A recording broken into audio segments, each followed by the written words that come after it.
Good morning, students. This semester we are going to learn mathematical physics. Under mathematical physics we are going to learn all the 5 units. The first unit goes with linear vector space, and second unit is on complex analysis, and third unit is matrices, and fourth unit is on Fourier transforms and Laplace transforms, and the last unit, fifth unit, we are going to learn on differential equations. So mathematical equations are very important in not only in physics but also in all subjects, in all areas. Mathematics, as far as I am concerned, I usually will say mathematics is the queen of all subjects. Whatever may be the subject, not only in physics, not only in chemistry, but also it's used in commerce too, commerce and in economics. Of course, the students from commerce subject as well as economic subject, they learn statistical subjects, which is based on mathematics. So mathematics is very important subject, not only in physics but also in all areas it is used. Mathematical equations they govern the role in physics. For example, when you take theoretical physics, the language that we have written in terms of mathematical. So mathematical language has been written to express the ideas of theories. So this is what we know already. For example, when you take F equals ma, the famous equation, F equal to ma, Newton's second law of motion. When you are going to consider F equal to ma, it's a non-linear equation with respect to x, because F equals m d squared x by dt squared. This is acceleration. So when you are talking about f and x, this is a non-linear equation. Whereas when you are going to consider f equals minus kx, and when you are going to draw the graph between f and x, this is a linear equation. One side we have non-linear equation, another side we have linear equations. These equations, they express a lot of ideas in physics concepts. So mathematical steps are very important.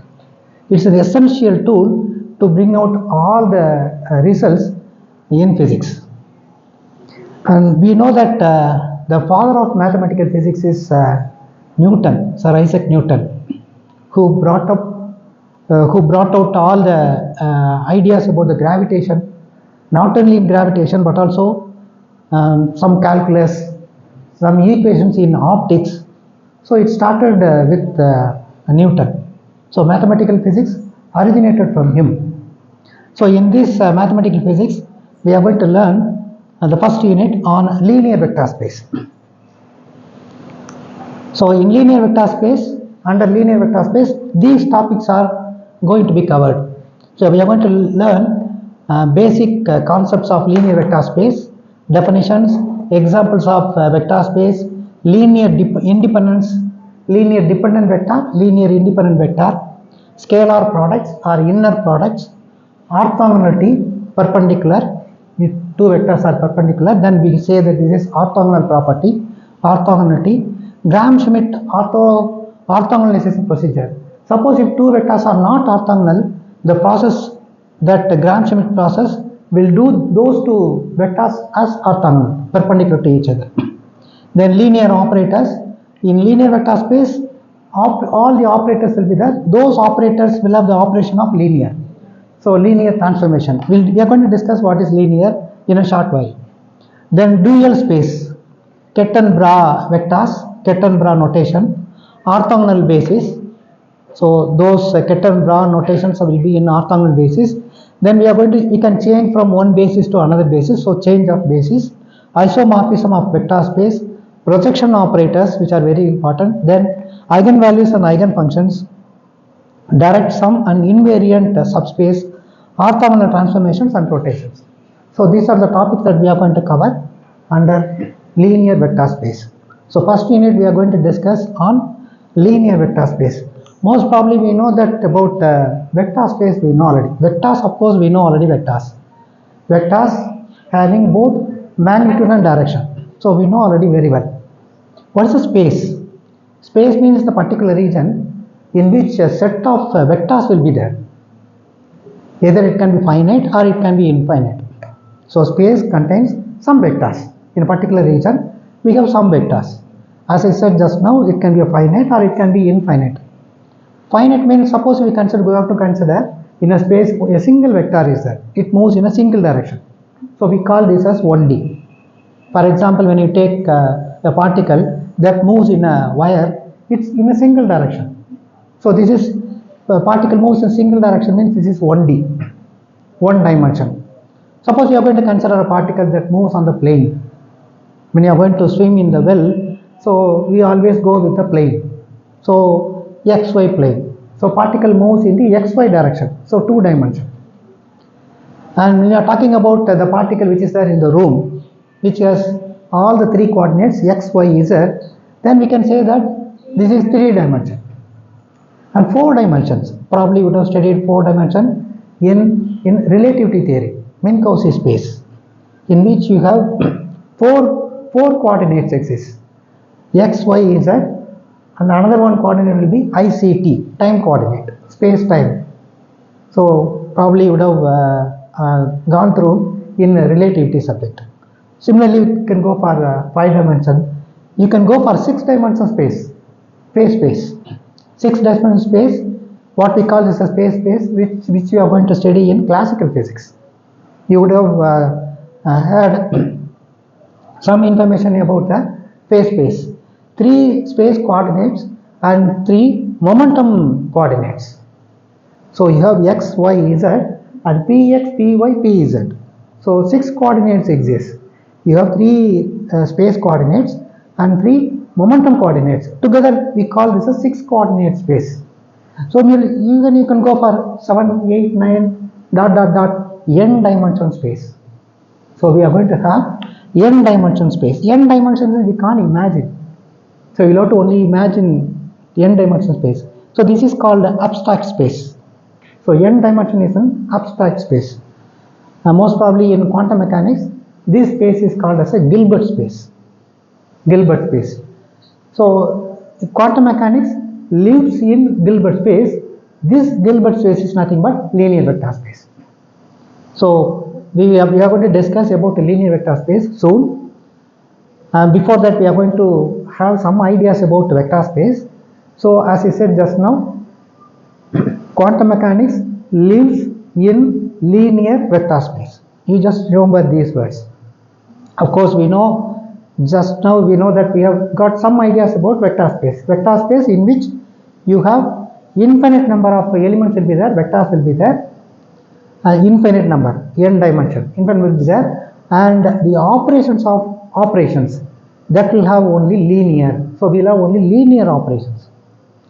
Some operators will be there. Some operations. For example, when you are going to squaring is an operator, adding is an operator, subtraction is an operator, differentiation, multiplication also is an operator, differentiation also is an operator, integration also is an operator. Those operators are linear. Linear means the operator operates on any function. The combined, see here you have your combined function. The operator operates on the combined function will give you operator on the individual function. So this is the definition for your linear. So linear transformation. So whenever you take any vector space, the linear transformation will exist. When you are going to transform from one coordinate to another coordinate system or one system to another system, this will take place only linearly. So linear transformation. For example, suppose there are 3 chairs. I am going to ask any one of you to sit on the chair. So you just consider there are 3 chairs. I am going to ask any one of you to occupy one chair. You will go and occupy only one chair. 3 chairs are there. You are going to occupy only one chair. Suppose if I ask an electron to occupy 3 chairs, electron will occupy all the 3 chairs. This is called a linear combination. Linear combination of all the 3 chairs. So electron will occupy all the 3 chairs, linear combination with the linear combination. When you are going to measure the electron, This will transform from one chair to another chair linearly. So this transformation is called linear transformation. Another example I can give you. For example, when you take an electron. Electron has spin, we know already. But we do not know whether it is spin up or spin down, we do not know. The electron, this will have the linear combination of spin up and spin down. Its intrinsic property. The property which has electron has an intrinsic property. And it has both spin up and spin down. Linear combination of spin up and spin down. The moment when you are going to measure whether it is spin up or spin down using your magnetic field, after that only the electron will show whether it will spin up or spin down. So linear combination. Linear combination means superposition of principles. So for example, we have superposition. Psi 1 plus psi 2. This is nothing but an addition. See, you have linear combination. So sum of operator operates on the combined system will give you operators on the individual system. So this is called the superposition principle. So linear transformation, linear operators, so they will come under in linear vector space. Okay, so we are going to discuss elaborately linear vector space later. So however, you should know about vector space first. So we are going to consider, for example, three-dimensional vector space. A vector in this space is completely described by its three components x, y, z. Let a1, a2, a3 be these three components of a vector along x, y, z direction. Then the vector can be expressed as a1i, a2j plus a3k. Okay, this can be also written as a1x x cap plus a2x cap plus a3 x cap. These three vectors are linearly independent vectors. Independent vector means one vector cannot be written in terms of another vector. Suppose a vector can be written in terms of other vector is linear dependent vector. You have a vector and you are going to have another vector. Suppose I am going to write this vector using this vector, there is dependence, some dependence is there. Suppose if I am not able to write those two vectors, then this is called linear independent vectors. One vector cannot be written in terms of other vector is called linearly independent vectors. For example, just take I, j, k. You have I direction is here, j direction is there, k direction is there. One vector cannot be written in terms of other vector. I is different from j is different from k. So one vector cannot be written in terms of other vector. So those three vectors are called linearly independent vectors. Just now as I said, linear combination, correct? Linear combination of all the vectors in a set, what we call this as in vector space. And those vectors, linear combination, those vectors always will be linear independent vectors in vector space. So these vectors can be represented in terms of matrices also. You can write the vectors in terms of matrices. So a1, a2, a3. This is called a row representation of a vector. So as I said just now, 3 dimension, 4 dimension, 6 dimension, we have given many examples we have given. Similarly, you can go for n dimension, a1, a2, a3, dot dot dot, n. So this is n vector space.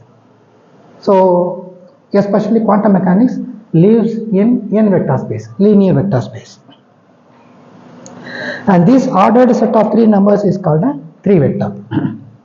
So as I said, A can be represented, A is a vector. This can be represented in terms of a matrix, row matrix. And if I am going to take the complex conjugate, transpose, if I am going to take the transpose, if I am going to take the transpose, then this row vector can be written in terms of a column vector. So any row vector, if you are going to take the transpose, this will become a column vector. Simple idea. When you are going to multiply row vector with a column vector. So this is your row vector. Okay, this is your row vector. This is your column vector.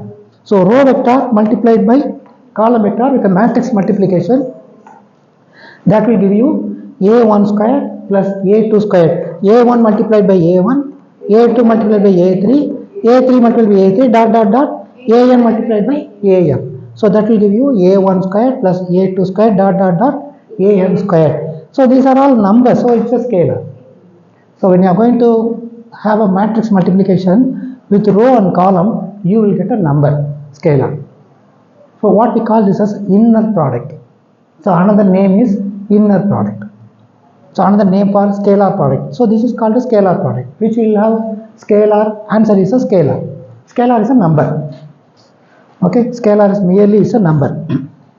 Thus, the vectors may be expressed as rows and column matrices.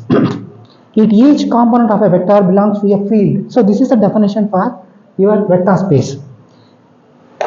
If each component of a vector belongs to a field, then the vector is said to be defined over the field F. Okay, so this is like propagating. You have a vector. This is exactly like a field. It acts as a field. It's like a propagation. A vector is said to be real or a complex according to the field of real and complex numbers. So it can be a real field or it can be a complex number. Both. It can have both real values as well complex values. Of course, you know about complex numbers very well. Complex values which will contain a real number and an imaginary number. And you know already, I squared equals minus 1. For example, when you take a plus ib, a and b are real numbers. A is a real part plus ib, that is imaginary part. I squared which is equal to minus 1. So I equals root of minus 1. So we know about complex numbers very well. Now, vector space is a set of V elements, as I said, in a space, in a region in which vectors will exist. The set of V of elements called vectors having operations. Very, very important, two operations. One is addition, another one is scalar multiplication.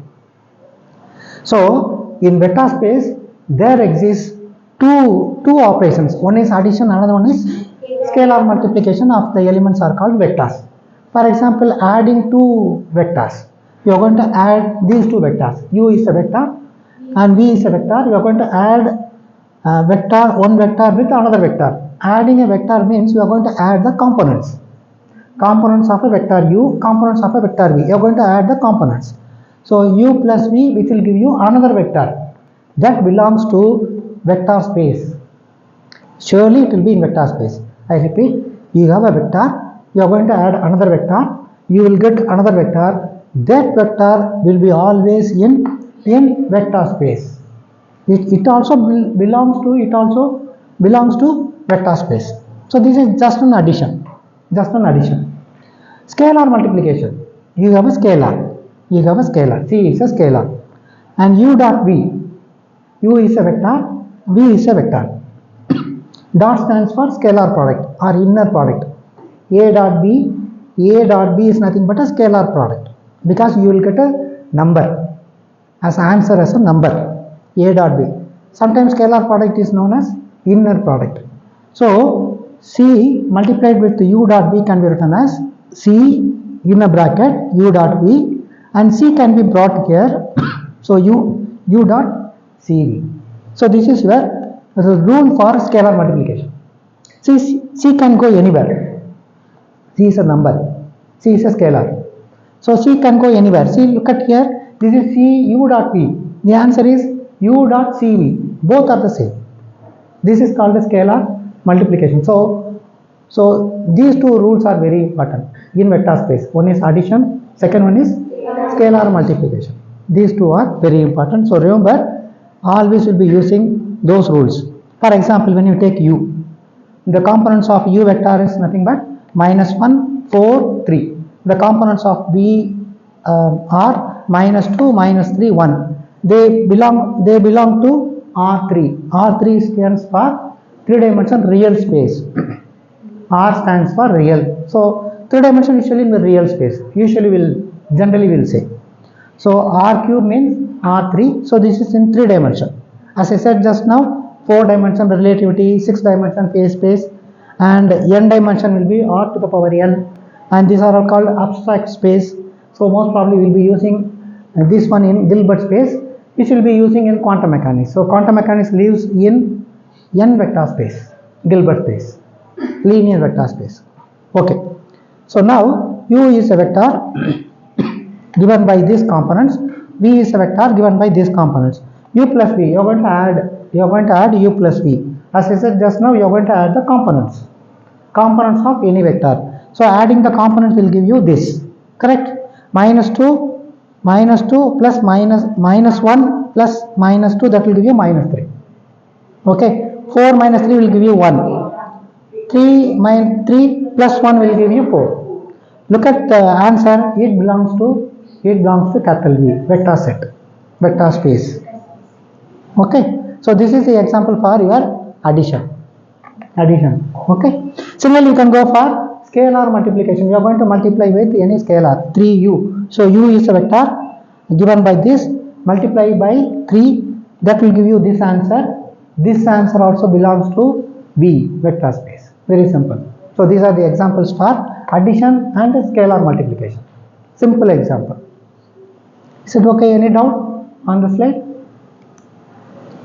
So now very important thing that we are going to learn today is on linear vector space. As just now I said, vector space in which number of set of vectors will be there, that will go with n dimension, and the operation will be linear operation. The transformation will be linear. So that's why we always go with linear vector space. N dimension space is an abstract space. Quantum mechanics lives in linear vector space. Linear vector space, sometimes we call this as Gilbert space.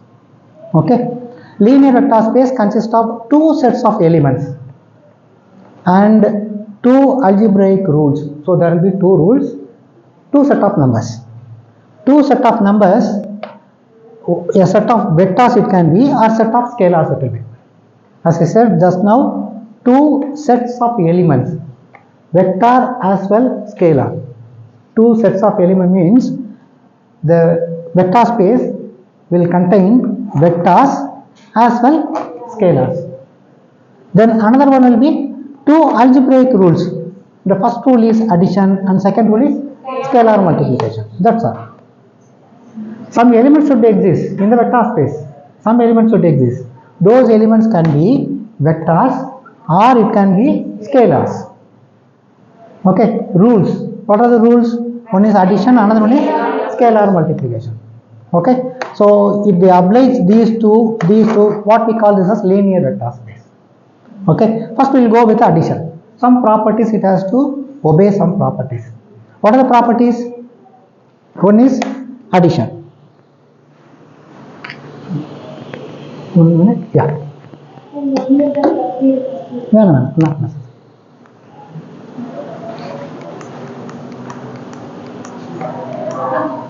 Yeah. So one is addition.